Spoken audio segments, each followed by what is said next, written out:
Hey, supers. Time for the exercise of the week. Now, apologies for being a little bit MIA on these exercises, but we're back this week with the kettlebell swing. Now, the kettlebell swing is a popular exercise nowadays. It's a really good exercise for what we call the posterior chain, which consists of several muscle groups, mostly in the posterior part of the body. These include the hamstring groups, the gluteus group, and the muscles that extend your spine, also known as the erector spinae.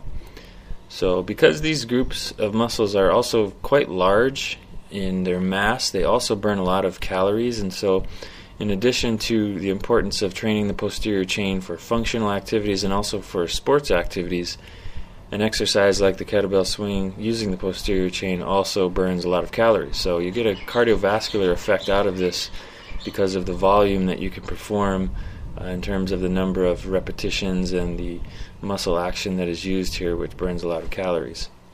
So really helpful in a weight loss program in addition to a strength training or an explosive training program. So we're going to go through this exercise bit by bit, show you how to do it.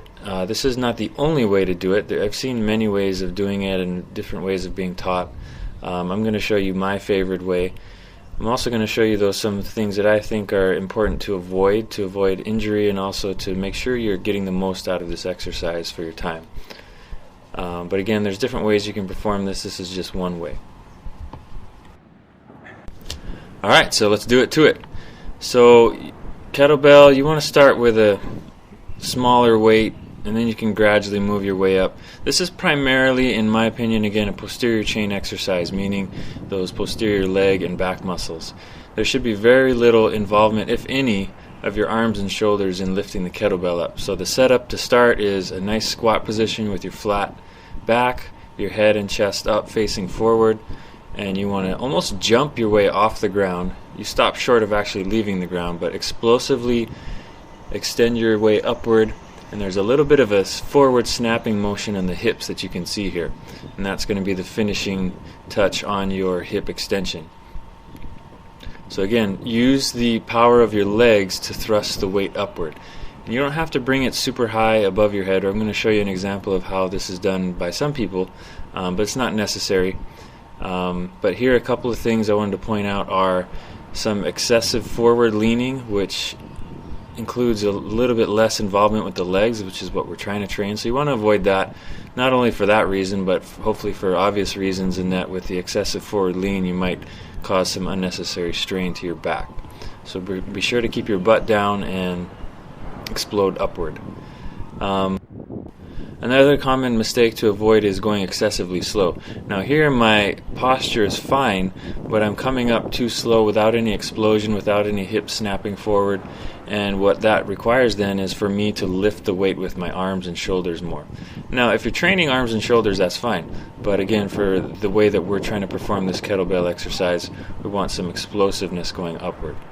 Now here's another example. A lot of times you'll see in the CrossFit style of training, they'll be bringing the kettlebell swing to the point where the weight is over their head, all the way over.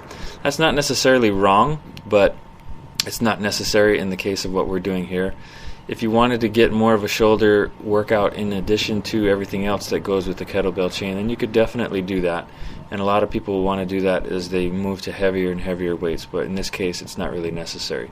Just around horizontal, or maybe a little bit above horizontal with the weight, is as far as you need to bring it up. One other thing I didn't mention earlier is as you bring that weight back down or let it fall down, you want to try to control it again with your legs. So your legs slow down, and that slows everything else down above that in the chain. Now here we're going to look at a front angle view with your feet a little bit wider than shoulder width.